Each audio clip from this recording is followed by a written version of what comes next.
Everyone, today we will study first chapter of class 10th which is writing in city life. सबसे पहले हम समझेंगे कि Mesopotamia है क्या और ये वर्ड कहाँ से आया।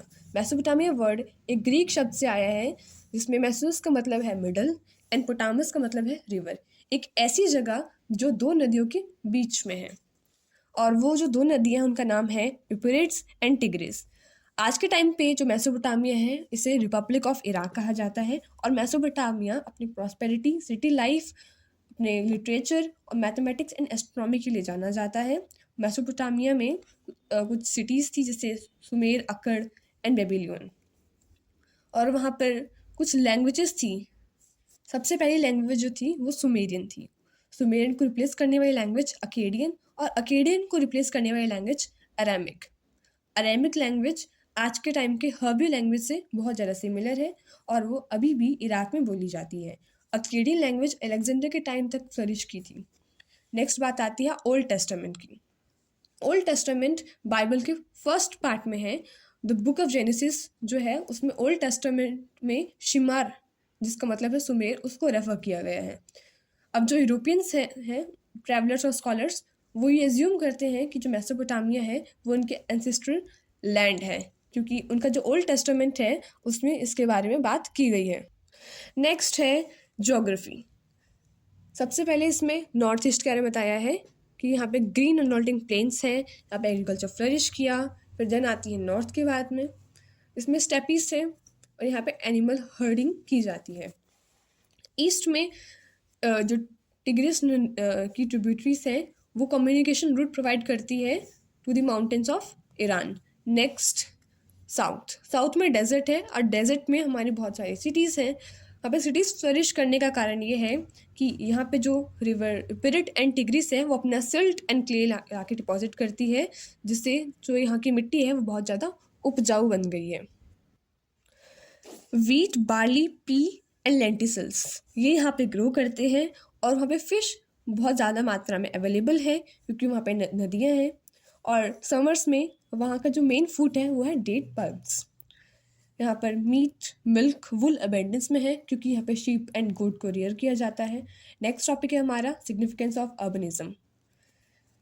जहाँ लोग ज़्यादा मात्रा में रहते हैं उसको सिटीज एंड टाउन नहीं कहा जाता। सिटीज एंड टाउन वहाँ उसको कहा जाता है जहाँ पर लोग तो साथ में रहते ही हैं और इकोनॉमी फ्लरिश करती है, वहाँ पे प्रोडक्शन ज़्यादा होता है और उस प्रोडक्शन का लोगों को एडवांटेज मिलता है। यहाँ पे कुछ की टर्म्स हैं जिससे हमें अर्बन इकोनॉमी के बारे में पता चलता है, जैसे कि trade, manufacturing services and food production. यहाँ पे कंटिन्यूस इंटरेक्शन होता है सिटीजन के बीच में और डिवीज़न ऑफ वर्क होता है, डिवीज़न ऑफ लेबर। नेक्स्ट है सोशल ऑर्गेनाइजेशन, जैसे गिल्ड्स वगैरह बनती हैं यहाँ पे।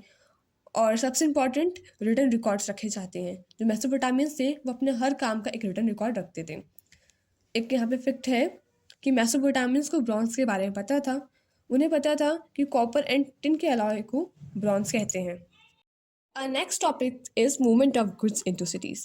मेसोपोटामिया में फूड रिसोर्स बहुत ज़्यादा थे but stone, strong would and metal बहुत कम थे, तो इस कमी को पूरा करने के लिए उन्होंने Turkey, Iran and across the gulf trade start कर दिया। अब वो ट्रेड वाटर ट्रांसपोर्ट के द्वारा किया जाता था क्योंकि वो चीपेस्ट थे।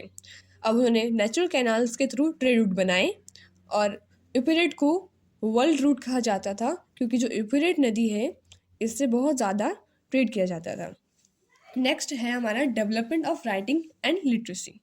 जो मेसोपोटामिया की फर्स्ट टैबलेट थी वो 3200 BC में बनी थी और इसमें बहुत सारी पिक्चर्स थी, साइंस थे और नंबर्स थे।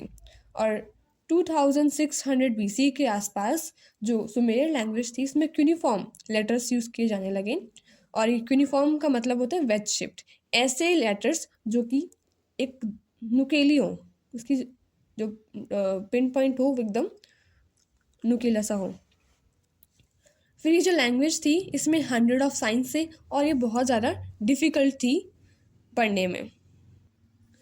बहुत कम मेसोपोटामियंस इसे पढ़ और लिख सकते थे क्योंकि बहुत ज़्यादा डिफ़िकल्ट थी। नेक्स्ट है इसके यूजेस। जो सिटी लाइफ और ट्रेड का कनेक्शन जो है वो हमने सुमेरियन एपिक पोएम में देखा जिसमें एनवर्कर के बारे में बताया था और जो एनवर्कर है वो उरुक का एक अर्लियर रूलर है। जो उरुक सिटी है वो अपने एक्सीलेंस के लिए जानी जाती है और इसे सिंपली द सिटी कहा जाता है। एंडवर्कर ने ट्रेड स्टार्ट किया। उन्होंने जो एनवर्कर थे उनको लैपिस लजुली चाहिए था for the beautification of temple. फिर वो अपने एक सोल्जर को भेजते हैं अराटा कि वो लैपिस लजुली लेकर आए, और वहाँ से ही ट्रेड स्टार्ट होता है। और उस टाइम पे जो एनवर्कर थे वो एक इंस्क्रिप्शन साथ में सेंड करते हैं, क्ले टैबलेट, जिसको देखकर अराटा किंग बहुत ज़्यादा खुश हो जाता है और सोल्जर को लैपिस लजुली दे देता है। नेक्स्ट टॉपिक है urbanisation in southern Mesopotamia, temples and kings. 5000 BCE में सेटलमेंट स्टार्ट हो गए साउदर्न मेसोपोटामिया में। जो सिटीज़ थी वो ट्रेड सेंटर्स के पास फ्लरिश होती थी, एम्पीरियल सिटीज़ के पास और टेम्पल्स के पास। जो सबसे अर्लीस्ट टेम्पल था वो एक स्मॉल श्राइन थी जो अनबिक्ड ब्रिक से बनी हुई थी। वहाँ के कुछ गॉड के नेम हैं, जैसे मून गॉड ऑफ उर, इनाना the goddess of love and war, dragon God of stepping. भेंट के तौर पे गॉड को ग्रेन, कर्ड एंड फिश चढ़ाया जाता था। और कुछ आर्कियोलॉजिकल रिकॉर्ड्स से हमें ये पता चला है कि विलेजर्स थे जो वो पीरियडिकली रिलोकेट करते रहते थे इधर से उधर। जो उरुक सिटी थी वो एक डिफेंसिव वॉल से चारों ओर से घिरी हुई थी उस टाइम पर, और वार कैप्टिव्स को टेम्पल के अंदर रखा जाता था, उन्हें स्लेव्स बनाकर उनसे काम करवाया जाता था। और जो टूल्स थे वो ब्रॉन्ज से बने हुए थे, क्योंकि उस टाइम पे ब्रॉन्ज से उनको पता था कि ब्रॉन्ज होता क्या है। जो आर्किटेक्ट्स थे उन्होंने ये सीखा कि ब्रिक कॉलम्स कैसे बनाए जाते हैं, क्योंकि वहाँ पे कोई सुटेबल वुड नहीं मिलता था। वहाँ पे डेट का ट्री था और उससे हमारे जो रूफ्स वगैरह हैं, पिलर्स वगैरह, वो सब नहीं बन सकते हैं। उस टाइम की सबसे ज़्यादा एक landmark technological advancement borders will को कहा जाता है। नेक्स्ट है लाइफ इन द सिटी। जो बड़े बड़े लोग थे और राजा लोग थे उनके साथ कुछ उनके इम्पॉर्टेंट थिंग्स दफनाई जाती थी, जैसे उनके सोना, हीरे, जवाहरात। पर जो उस टाइम की जो सोसाइटी थी वो न्यूक्लियर फैमिली पे ज़्यादा बिलीव करती थी। सबसे पहली खोजी गई जो सिटी थी मेसोपोटामिया की वो थी उर, जो कि 1930 के आसपास एक्सकवेट की गई थी। मेसोपोटामिया में कोई टाउन प्लानिंग नहीं थी जैसे हड़प्पा में थी। हड़प्पा में एकदम अच्छे से टाउन प्लानिंग की गई थी, बट मेसोपोटामिया में ऐसा कुछ नहीं था। और जो उर थे, उर सिटी में जो लोग सुपरस्टिशंस में बहुत ज़्यादा बिलीव करते थे, और ये सब एक ओमन टैबलेट जो कि उर में मिली है उससे पता चलता है। नेक्स्ट है trading town in a pastoral zone. जो मारी है वो एक रॉयल कैपिटल की तरह फ्लरिश्ड हुई इन 2000 BCE। वहाँ पर एग्रीकल्चर एंड एनिमल हियरिंग दोनों साथ में की जाती थी। वहाँ की बहुत सारी जो कम्युनिटीज़ थी, कुछ तो फार्मर्स थे, कुछ पैस्टोरेट्स थे, बट ज़्यादा टेरिटरी में पैस्टोरेट्स रहते थे जो कि शिप एंड गॉड रियर करते थे। जो हर्डर्स थे वो यंग एनिमल्स, चीज, लेदर, मीट को एक्सचेंज करते थे फॉर ग्रेन, टूल मेटल्स, उनकी मेटल टूल्स एक्सेट्रा। जो नॉर्मेटिक कम्युनिटीज़ थी वेस्टर्न डेजर्ट की, वो अब एग्रीकल्चर हर्टलैंड में प्रॉस्पेरस हो रही थी। और जो किंग ऑफ मैरी था उसको एमोरिटीज़ कहा जाता था, जो कि नॉर्मल इनहेबिटेंट से अलग तो ड्रेसअप करके रखते थे।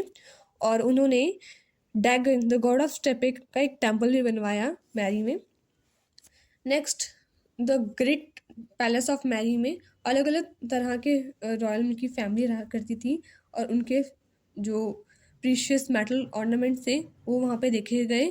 और वो जो पैलेस था बहुत ज़्यादा भव्य था, तो उसको देखने के लिए एक माइनर किंग नॉर्थ साइरिया से आता है। नेक्स्ट है हमारा सिटीज़ इन मेसोपोटामियन कल्चर। यहाँ पर एक फेमस एपिक है मेसोपोटामिया की जो कि 12 टैबलेट्स पे लिखी गई है, और उस एपिक का नाम ही गिलगमेश है। और जो गिलगमेश में, इस एपिक में क्या होता है कि एक राजा होता है, उसका नाम गिलगमेश होता है।